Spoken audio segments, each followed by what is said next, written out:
If you were to look at the Torah with a bird's eye view, you would find that it seems to contain an unexpectedly strange attachment to violence. In the very second Parshah of the Torah, humanity at large was acting below Hashem's standards, and it prompted him to exterminate the entire human race with a mabul. Men, women, and children dead. Just a few parshas later, the city of Sodom was acting in ways not approved of by heaven, and the city was completely burnt in a sulfur firestorm. Again, men, women, and children dead. Next, we read about how Hamor, the prince of Shechem, went ahead and violated Dinah. The men of the city were cunningly told to circumcise themselves, and then while recovering in bed, they were all slaughtered, every single one of them. Then we read about how the sons of Yaakov plotted and nearly executed the murder of their own brother Yosef. Not exactly a book of butterflies and cupcakes. And the violence doesn't stop there. We were given the mitzvah to hunt down descendants of Amalek and annihilate them. We were charged with eradicating the 7 Canaanite nations inhabiting Israel, an effective ethnic cleansing of the previous dwellers of the land. And finally, in Parshas Matos Masay, we were instructed to wage a vengeful war on the Midyanim and kill all men, women, and children. Now here's the question. Aren't the Jewish people supposed to be merciful? Don't we pride ourselves in our kind-heartedness and humanity? Isn't a Jew's ability to show mercy one of the 3 foundational traits that sets us apart? Why do we seem to take a very militant approach in dealing with our enemies? Aren't we people of the book and not people of the sword? Hashem commanded us to kill every last Midyani male, including the male infants. All females with the physical ability to be with a man were also killed. The Gemara in Yevamos, Daf Samech, explains how it was possible to determine which female children were able to physically cohabitate. They would march a girl in front of the Kohen Gadol, and if the girl did in fact have the ability to cohabitate, her face would turn green and they would kill her. Can you imagine the scene? The girl is screaming on top of her lungs, crying and pleading to be spared. We march her to the Kohen, her face turns green, and we grab her and we chop off her head. How does our claim to be the beacons of mercy and morality explain this? Doesn't this seem eerily similar to jihadists that attack us relentlessly? How does our claim to be flag bearers of peace and harmony not utterly clash with the Torah's seemingly frequent promotion of violence? Here's the answer. A deeper exploration of these commandments beyond their superficial understanding not only offers us a significantly less violent interpretation of the Torah, it offers us a refreshing glimpse of the Torah's unparalleled mercy. Let's begin at the beginning. We believe that the world was created in order for Hashem to bestow goodness on us. In turn, we were charged with spreading morality and harmony throughout the world, ensuring that Hashem's definition of goodness is actualized the world over, in its fullest form. After creation, the conditions of morality in the world slowly deteriorated until 1600 years later, Hashem just had enough. The general society of the world and its barbaric tribes were living lives of lawlessness and moral bankruptcy. Morality had broken down to an incredibly gruesome extent, so much so that the absolute most merciful thing Hashem could have done for the future inhabitants of the world was to wipe out the current humanity and start over. Much like we understand that killing a terrorist on his way to stab an innocent mother holding a baby is merciful, so to Hashem showed only mercy by extracting the evil from the world, which saved the billions of future people from being contaminated by their immoral way of life. Then came Sodom. Sodom was not merely a city bereft of morals. It was a city that threatened and intimidated others into following its morally bent way of life. Therefore, being that Hashem's ultimate goodness is manifested only in accordance with his rules of morality, the people of Sodom who grossly abandoned that way of life had to be eliminated, not because Hashem was trying to be cruel to the people of Sodom, but rather because he was having mercy on the rest of the world. The Rambam in Hilchos Malachim Perek Tes Yud Daled writes that when Shimon and Levi got up and killed out the city of Shechem, they were not acting as gruesome jihadists. The city in its entirety had watched as their prince violated the helpless Dinah. And not only did they do nothing to stop it, they celebrated it as an opportunity to make a pact with the family of Yaakov. The people in the city were demonstrating a complete disinterest in a life of laws or proper conduct. Shimon and Levi knew that not only was this an awful way to live, this was a cancerous way of life that can spread to others and wreak havoc in the world. Showing mercy on those who violate others and their sympathizers is in essence showing cruelty to the scores of victims those people will one day prey upon. Shimon and Levi could not tolerate such behavior. They were too merciful for that. When the Torah commands us to wage war on the Midyanim and the Canaanim and Amalek, it's not an ethnic cleansing crusade. We're not against those particular nations per se, says Rav Shamshon Hirsch. Rather, we are against what those people promulgate. We are only against the immoral and unethical habits that they celebrate. We don't just grab our spears and pogrom the city. According to the Rambam, we are required by law to first ask for peace before every war. We are required to attempt to inspire our enemies to change their ways. Even Rashi, who maintains that we are not required to ask our enemies for peace, only holds this in a war mandated by Hashem, a Mochemes mitzvah. But when it comes to a war that we choose to wage on our own Mochemes Rishus, Rashi agrees that we are required to do so. So uninterested in bloody warfare were we that we would never surround an opponent on all four sides when waging war. We would always leave a side open for the enemy to retreat and change their ways. This is something that's almost unheard of in the history of ancient military tactics. When attacking the Midyanim in Parshas Matos, it is abundantly clear that the Torah had only one prerogative: removing adulterous behavior from that part of the world. Thousands upon thousands of Jews were scandalously seduced by Midyani women who wanted only to revel in watching Jews sin. They used adultery as a weapon to spit in Hashem's face, and Hashem would have none of it. Not because he wanted revenge, not because he is violent, on the contrary. Precisely because the world is a better place without adultery did he task us with weeding it out. If that meant killing any girl who was able to continue the Midyani mentality of adultery, then so be it.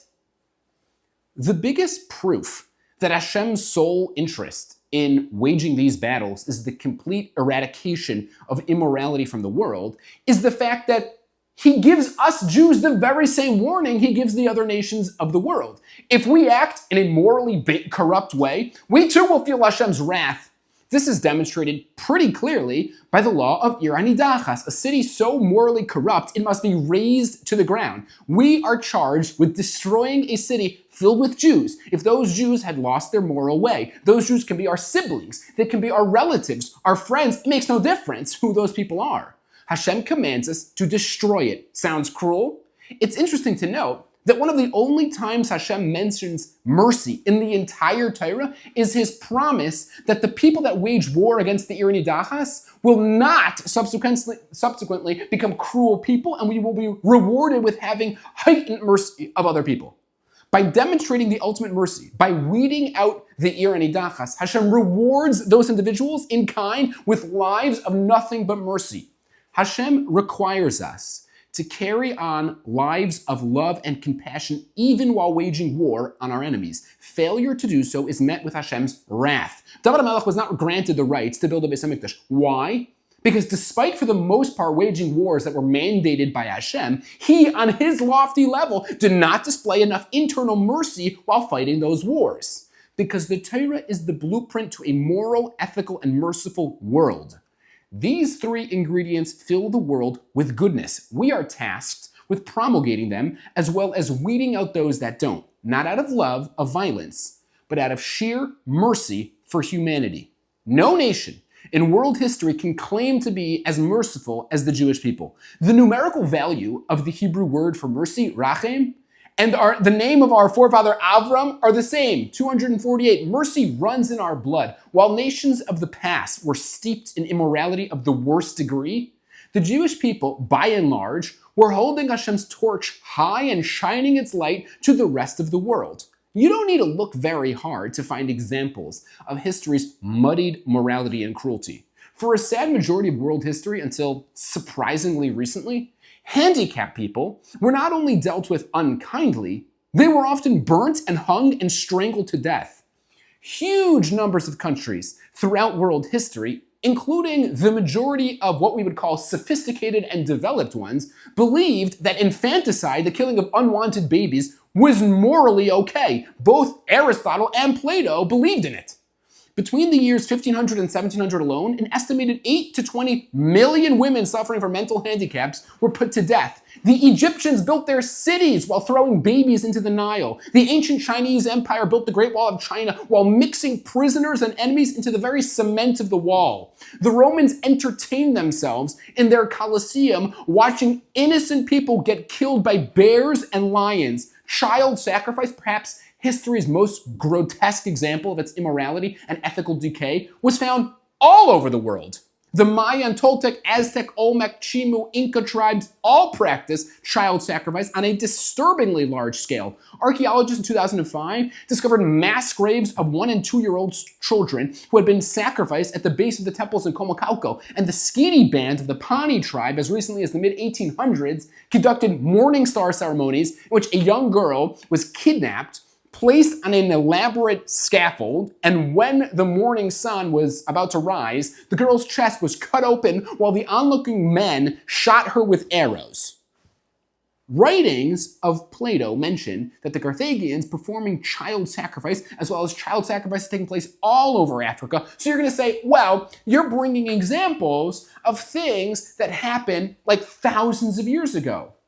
This is not something that exists exclusively in history books.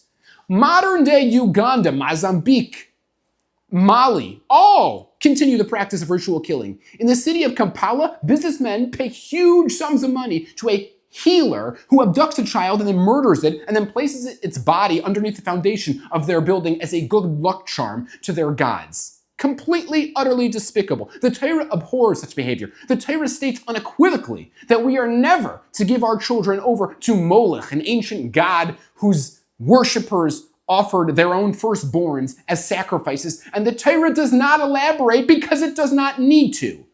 For such behavior is the very antithesis of the Torah. The Torah brought mercy into the world. It introduced humanity to novel concepts like having a fair trial or being kind to one's slave. It taught the world the proper way to treat women and foreigners and children and handicapped people and the elderly and widows and deaf people and blind people. The Torah goes to tremendous lengths to ensure that we remain the most merciful human beings on earth. We are required to take care and visit the sick, no matter what the burden is like, unlike lots of ancient and not so ancient cultures that would simply kill the sick and mentally ill. The Torah tells us numerous times to go out of our way to feed the poor and needy. The Torah even requires the utmost mercy on animals. We are forbidden to cause any undue pain to an animal. We can't slaughter a cow the same day our calf was slaughtered, which the Chinuch explains is because of the undue pain caused to the animal and the insensitivity would foster in us. We can't take the eggs of a bird while the mother bird is watching, which many Mepharshim explain is because of the pain it would cause to the mother bird. We have Leisamad al Dam Reyecha, we have Tsar Balei Chayim, we have Bal Tashchis, we have countless mitzvahs there to make us the most merciful people on earth. The Torah's absolute insistence that we lead merciful lives is what created a nation that is completely fueled by mercy, a nation that is run entirely with chesed. We have organizations that help people in financial trouble, and organizations that help struggling teenagers, and organizations that help people going through postpartum depression, and those that help couples struggling with infertility. We have organizations that help people with flat tires, and organizations that help families who've lost a relative to cancer. If there is a need for something, chances are there is an organization that is out there filling it. Jews were the largest percentage of donors of plasma during the COVID pandemic. Israel is often the first country to send humanitarian aid to a country suffering from a disaster, even if that country is an enemy to Israel, such as sending aid to Syria during its civil war.